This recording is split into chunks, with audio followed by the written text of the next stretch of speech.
Okay, I believe this is streaming now, so I should be able to kick off things here. Just want to do a quick introduction. My name is Jonathan Sampson. I'm a program manager on the Internet Explorer team, and it's Saturday, which I usually use to invest myself in community issues. And so one of the items I wanted to talk about today is an item that has come up quite frequently online in Microsoft Connect, which is where people can file bugs or feature requests. And that's the issue of why does the Allow Pop-ups button refresh the page, which can be super annoying, especially if you're entering data, into a form or something like that. So today I actually want to go through, do some coding, actually explain from a developer's perspective why this happens, why I as a developer might actually want to refresh the page, uh, and then actually look at it from a user's perspective and figure out, okay, that's pretty annoying. How can I avoid that and still kind of reach the ends that I'm expecting? So let me share my screen here. And here we go, Inception. So here's a quick article that was written by Eric Lawrence some years back, 2011 here. And this kind of go through and explains why it is that consent-based scripts obviously require refreshes. I guess the too long didn't read version is that once an event happens in JavaScript, anything that expected that to result a certain way will carry on processing. But if the browser prevents that from happening, that can change the course of your scripting from that point forward. And it's pretty much impossible to go backwards through that whole process and then kick it back up again because you allowed a pop-up or you enabled a control or something like that. So that's why the browser would refresh. That's not really good enough for quite a few people, because if you're using Chrome or Firefox, you can obviously just say, allow pop-ups on this domain, on this website, and there's no refresh, and pop-ups just magically start working. So we start to see people submit issues like this where they say, when allowing pop-ups, do not refresh the page. This is a totally legitimate request. It's very annoying, and it kind of violates the rule that it surprises the user, I would assume.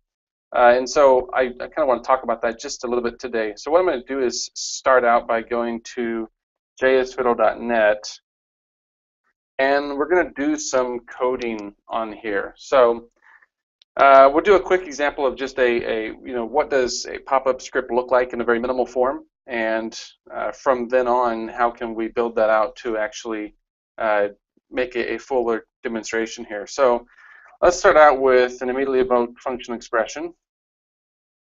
Make sure we're spelling things correctly.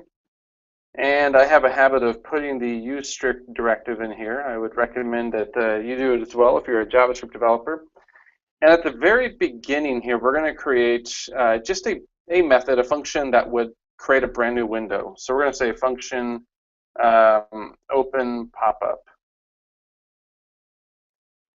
And so inside here, all we're going to do is assign to the win variable window.open. So this will open up a brand new window and assign a reference to that opened window to the win variable so that we can then manipulate that later on if we need to.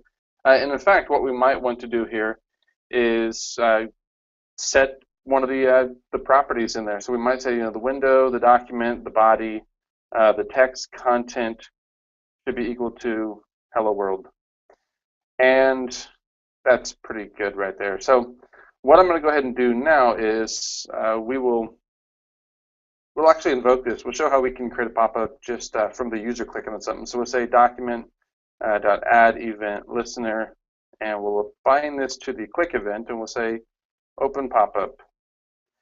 So what we expect to happen now is that whenever we click on the document, it's going to invoke that open pop-up function, which will then open up a window, assign the reference of the window to the win variable, and then we need to be going into win.document.body.textContent, assigning the text of that generated body in that new window the value hello world.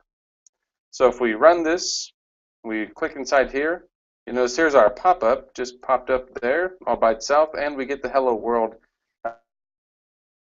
put inside there. Notice we didn't get any alarm, any warning about the browser generated a pop-up. The reason is because this is on a user-invoked event. I just clicked, which tells the browser it's okay to generate a pop-up. You're not giving them anything they're not expecting. They're doing some type of interaction which merits a pop-up. Conversely, if we were to comment this code out, actually we don't need to comment it out, but if we just said, you know what, let's go ahead and open pop-up. We're going to invoke it from script, just like this. Requires no user interaction. As soon as this immediately evoked functional expression runs, it's going to do a series of things, and once it gets to line 10, it's going to fire an event to open up a window all by itself.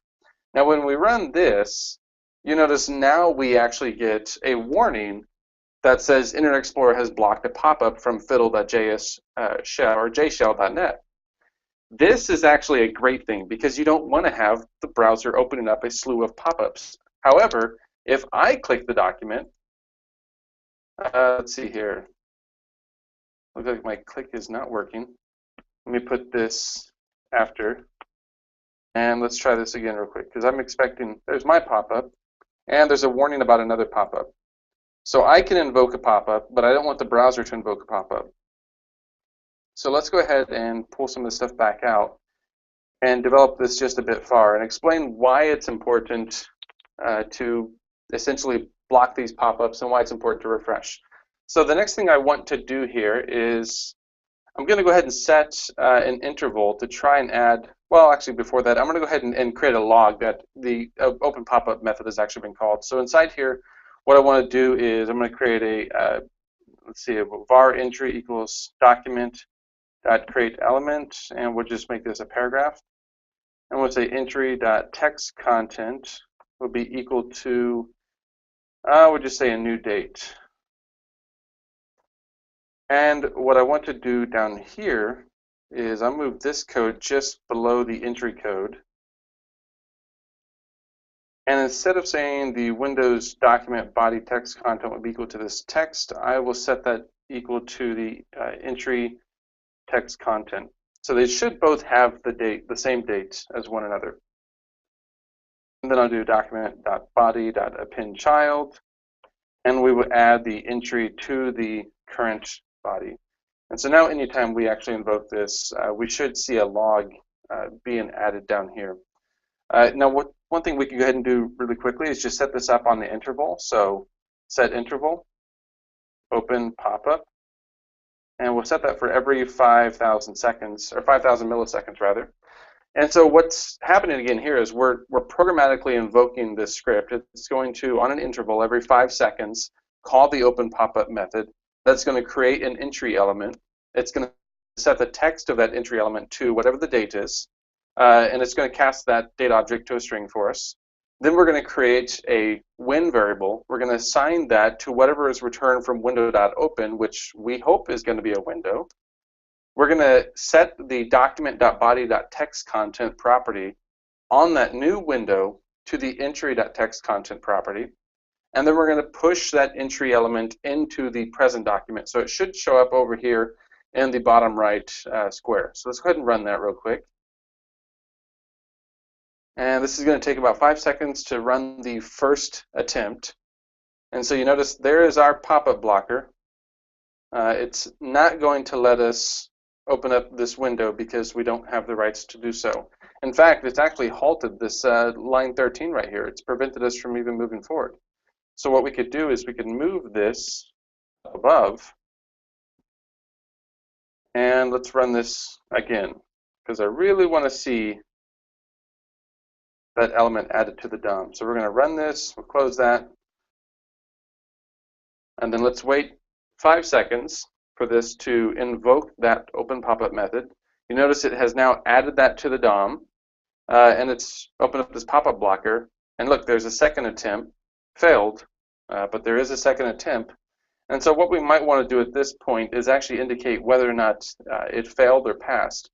The way in which we could do that is create a couple classes. We'll say a fail class is going to have a color of red, and a pass class will have a color of green.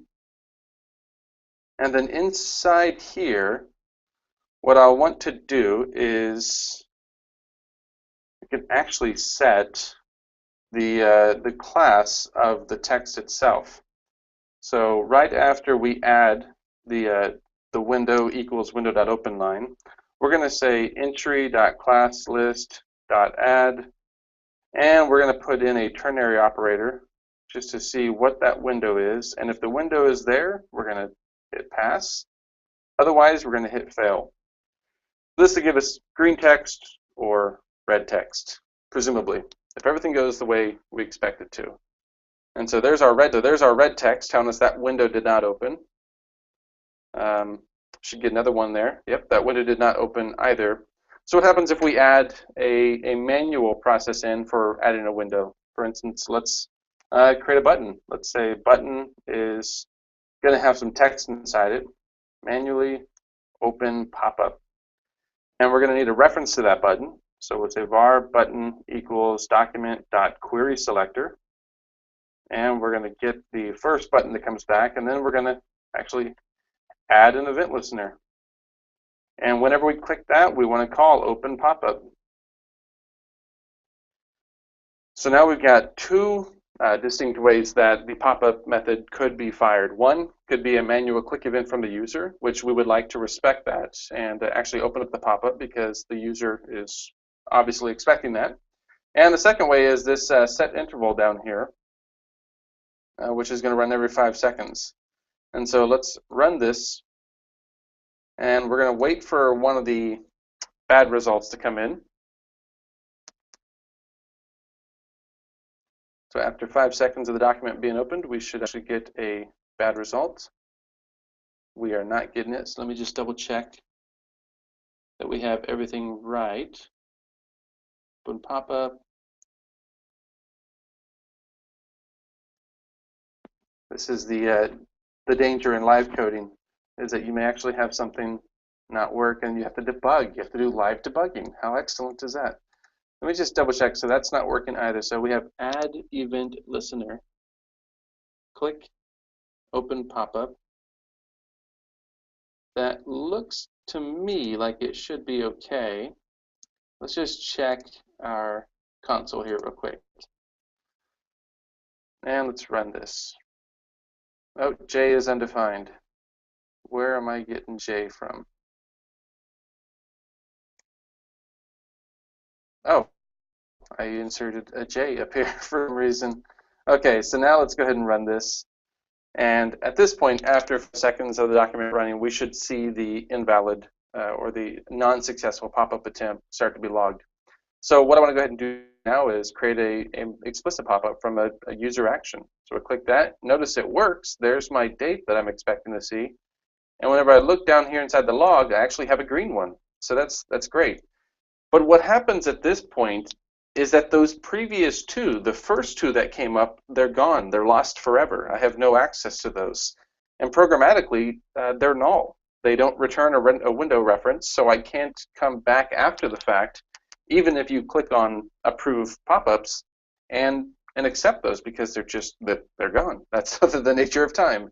I guess as Eric said it, entropy has increased, and therefore time has proceeded forward. And so what we're going to do is close this down, and I want to run the same code here that we just ran inside IE inside Chrome and Firefox to see how they handle the same situation. So we're going to save this, and we're going to put this inside Firefox first, and we're going to paste it, and we'll go to the full URL, show. Now we've got our button. After 5 seconds, a pop-up attempt will be made. Notice Firefox has prevented the site from opening up a pop-up window. It's going to update and say 2 pop-up windows.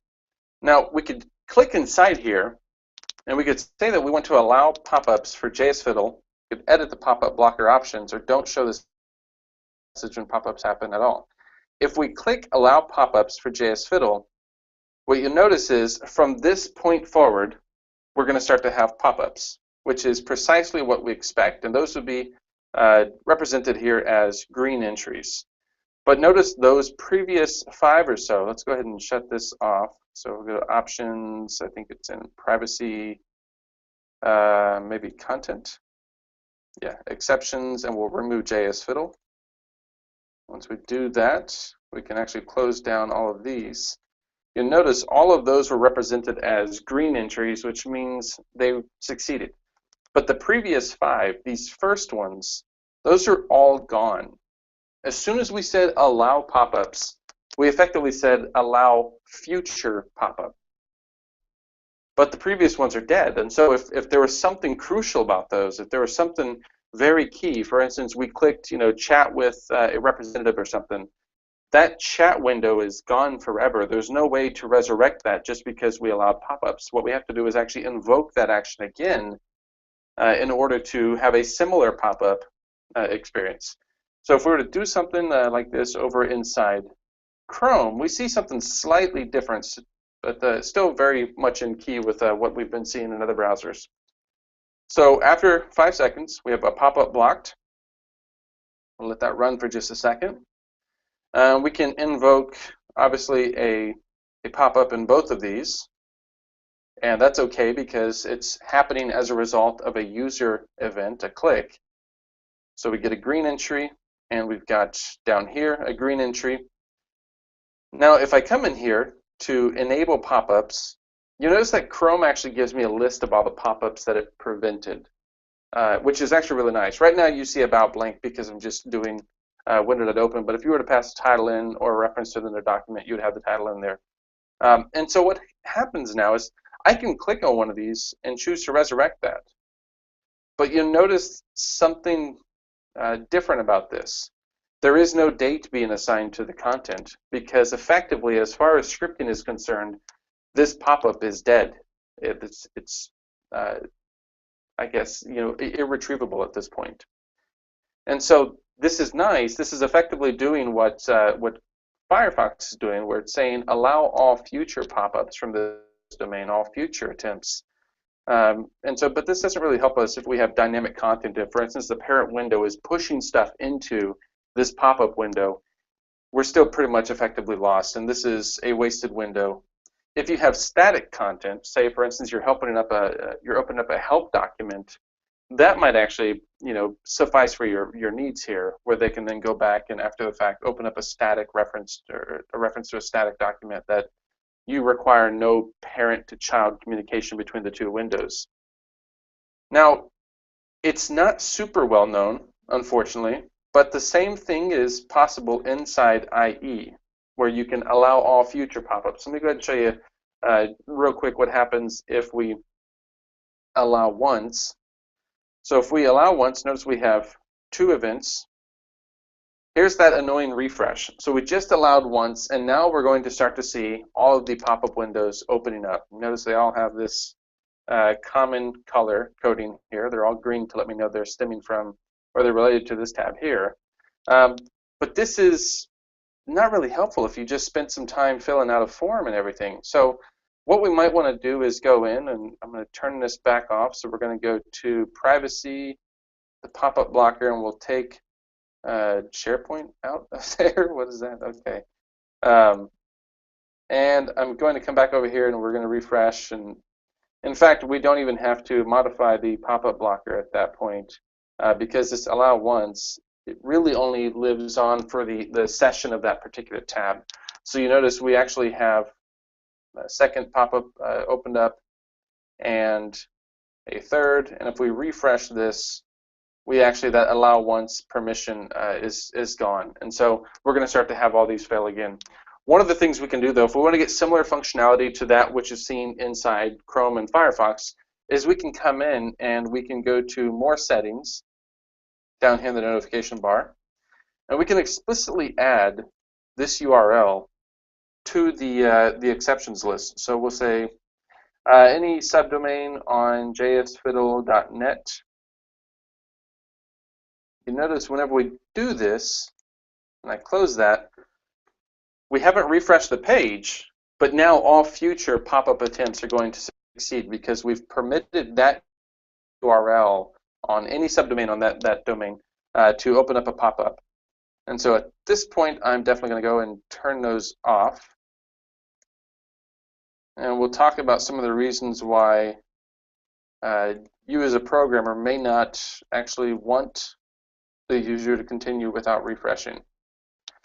So let's go ahead and jump back into our code.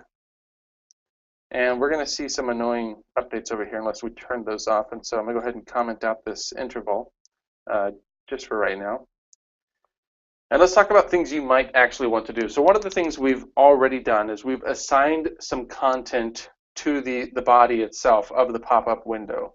Obviously, the pop-up windows, they have this inherent and implicit relationship with the primary window, the parent.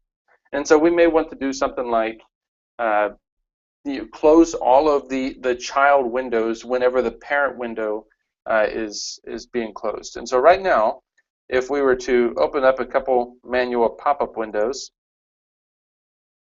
and then we refresh this page, you notice both of these remain open, and they don't really do much. You know, it's kind of unnecessary for them to actually outlive the duration of their parent in many cases. And so what we might want to do is subscribe to the before unload event of the parent window and close any of those child windows. And so in this case, we'd probably want to create an array of window elements. So we'd say when R is equal to an empty array. And what we'll do now is at the very bottom of this open pop-up method, so after we've set the text of it, let's go ahead and we'll just do when R, and we'll push in that reference from the window. And at this point, we can then run that, and this is not going to go through and open up all those pop-up windows, but what it will do is it'll open up a pop-up window whenever we press the open pop-up window button. And so now that when R, or that R variable, has a single window reference inside of it as a result of this line here. And so what we might want to do at this point is say, you know what, for the window, we're going to add an event listener, and the before unload event, we're going to call a function called close all. And what this function is going to do is it's going to cycle over call for each, and we're going to cycle over the when R array, and inside here we're going to have a when reference. And we're just going to say, you know, if the when is truthy, meaning the window is actually open, then we're going to call when.close. So let's go ahead and run this real quick. Notice we just refreshed this page, or we just ran this document again, but this pop-up still exists. That's from the old one. So let's create 1, 2, 3. We now have these 3 child windows. And let's refresh this document here. So notice whenever I did that, those 3 child windows all got closed because of this particular function right here. Now, if we have, let's uncomment this piece of code right here, and let's update this. So we'll be on revision number 1 here, and let's go over to Chrome and put in revision 1 and see the distinct behavioral differences between our windows that we are opening and the pop-up windows that are opened up after the fact. And so in this case, we have one that just failed. Let's open up ours. We'll open up 2 of them. And then I might say, you know what, I really wanted that first one. I'm going to go back and I'm going to open that up as well. So now we have 3 pop-ups that occurred as a result of the scripts on this page. 2 of them were explicitly invoked by the user event of clicking. One of them was programmatically invoked just by an interval. And we've gone back in after the fact and approved that first one to open up. So in this case, the before unload event, if I were to refresh this page, it clears out those 2 that were opened up. But this third one, because it's been implicitly or inherently divorced from the document by way of me opening it up after the fact, it now has no relationship with that parent window whenever it goes through to close all of the pop-ups that it opened up to begin with. And so this is one of those cases where, you know, IE is actually wanting to refresh the document so that there's nothing like this happening. So you don't have these orphaned windows that are, as far as script concerns, non-existent. And so in IE, if we look at this, let's actually go into the show sub URL structure, and we're going to look at these window opens, or these window events, attempt to pollute our screen here. So here we have 2 events. These could have been very crucial, 3 events. These could have been very, very crucial windows. And so whenever we tell IE to allow once, what we don't want to have is the situation where you have a bunch of pop-up windows that are, as far as script is concerned, non-existent to your parent document. And so whenever you click allow once, it refreshes the document so that all of those pop-up windows will now be related to, in this case, our parent tab. So we have 2 of them open up, and we'll wait for a third, and then we'll refresh this, which unloads and closes all of those. So this is a good example, although trivial, of why IE actually refreshes the document. You notice in this case, there is a burden on the developer themselves to make this less stress-worthy for the end user.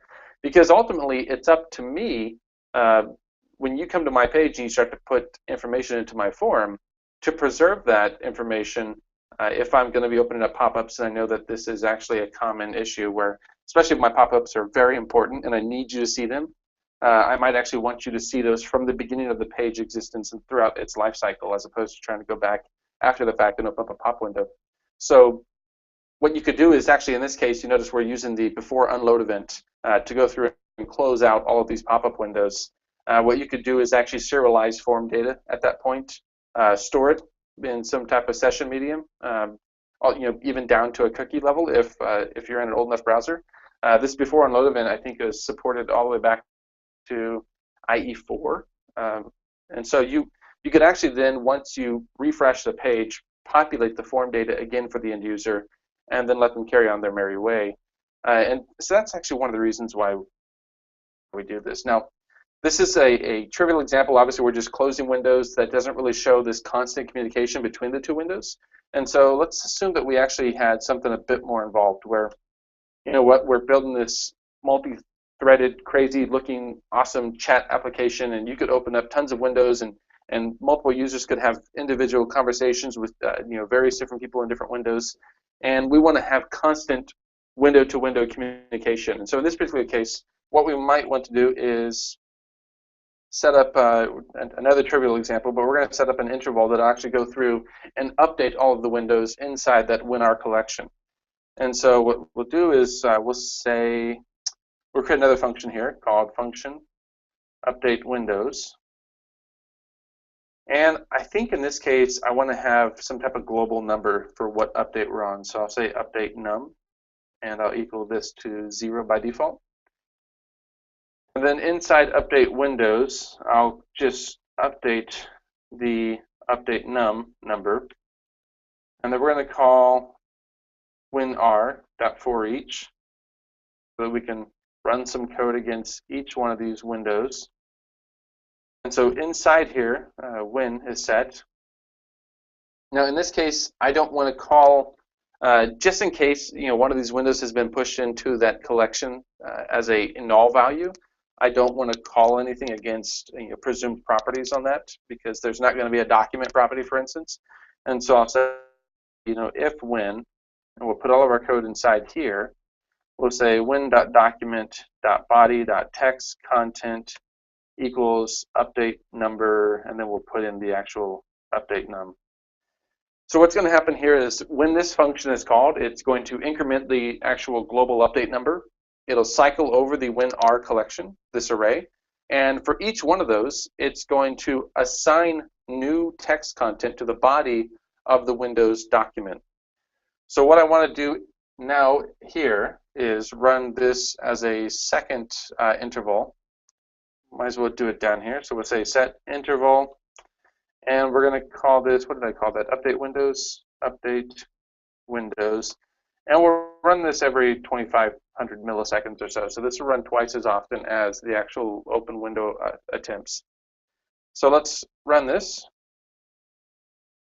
You notice we'll get an attempt to open up a window down here after 5 seconds.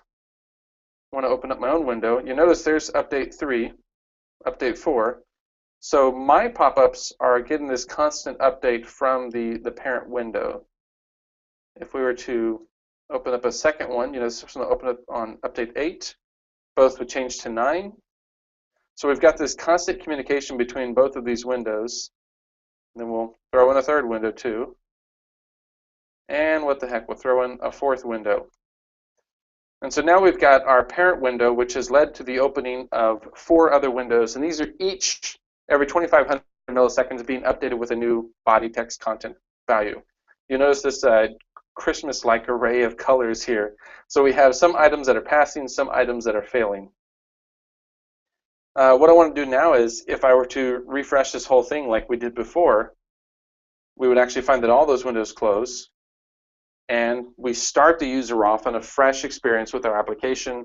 In this case, they haven't approved our domain for just blindly opening up pop-ups, so we're going to continue to see these close out, and they haven't approved this as a session either, a rule for the session. And so let's go ahead and, let's see, we'll update this. We'll take that second version and we'll run that in a couple of the other browsers as well, just to see what happens. So we'll paste and go. Actually, we want to be on the show portion. And this is going to be revision 2. And okay, so we get one pop-up blocked over here, pop-up blocked over here. We'll manually open up a pop-up window. This is going to get its update, so update number 6, update number 7, and we'll open up one manually over here as well. This is on number 7 for this particular relationship, update 8. And we'll come in and we'll actually approve one of these older windows. You notice in the distinct difference between one of these resurrected windows and then one of these manually invoked windows. And this is the distinct difference that IE is trying to avoid whenever they say, okay, you want to allow pop-up windows, we're going to refresh the document because we don't want to have missed any of the crucial ones that might have already come. And so once we close these, actually we'll refresh the document. We'll show again that relationship to the before unload event. So if we refresh this, notice that first one closed, but this one remained open. So we lose control over these windows whenever you actually manually approve them and bring them up like that. Let's do the same thing over here. So actually what we could check out now is, instead of specifically opening up old attempts, what if we just approve windows from here on out? So let's open up another one here. This is on update 37, 38. And then what we're going to do is actually just approve all pop-ups from this point forward. So now we're going to open these up, and all the future ones have the same relationship to the parent window as the ones that were explicitly created.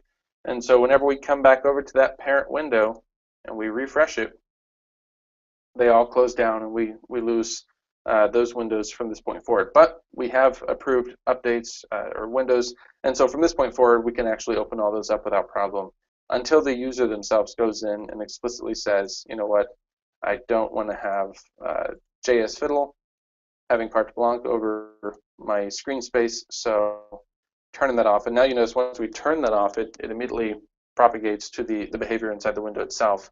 I believe that's consistent between all the browsers. I know IE also does that.